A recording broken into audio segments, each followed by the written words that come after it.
This story is from an old legend from our hometown. Back in the 1950s, when the little burg I was born in, the small Indiana town, was quite different from what it is today, there was a mysterious old man walked about with a pack of dogs.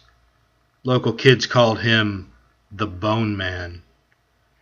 He had a weathered, seamed face and long gray hair that reached down to the center of his back, and he wore old faded cords and a flannel shirt and a big Stetson hat that looked as dirty and ragged as he did.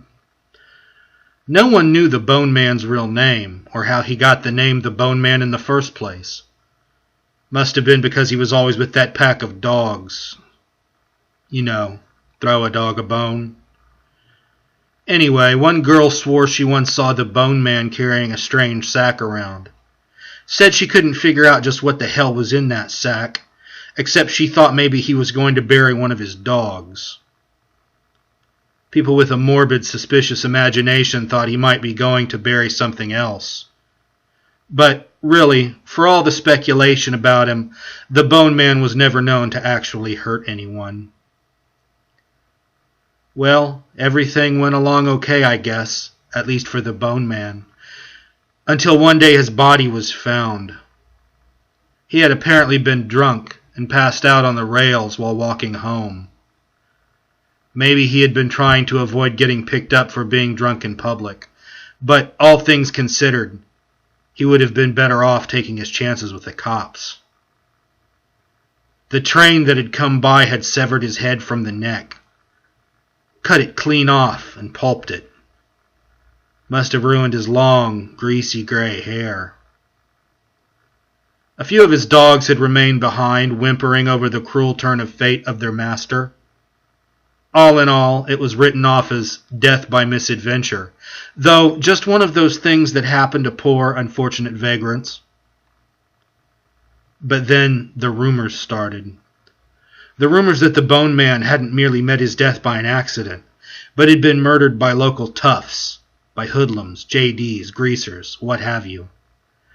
The rumors stated that they had been out looking to cause trouble, looking for a fight, and that drunkenly they had come across the old Bone Man.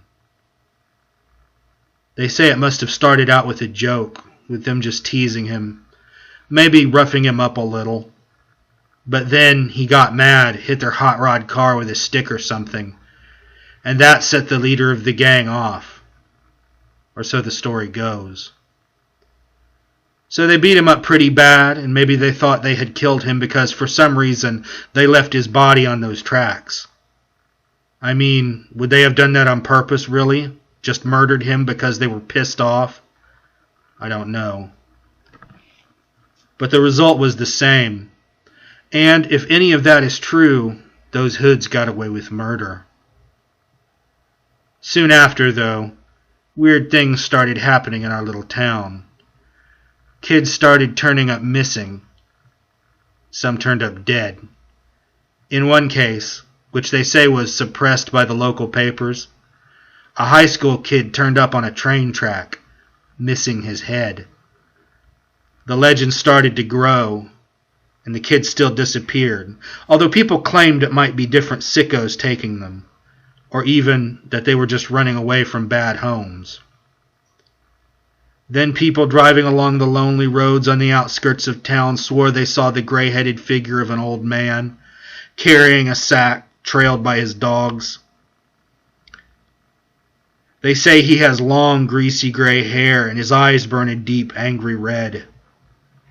They say he has a body in that sack, or a passel of kids, all shrunk down like miniature heads, all headed to hell. They say he takes their souls for revenge, takes them on his eternal walk, looking for justice in the haunted night.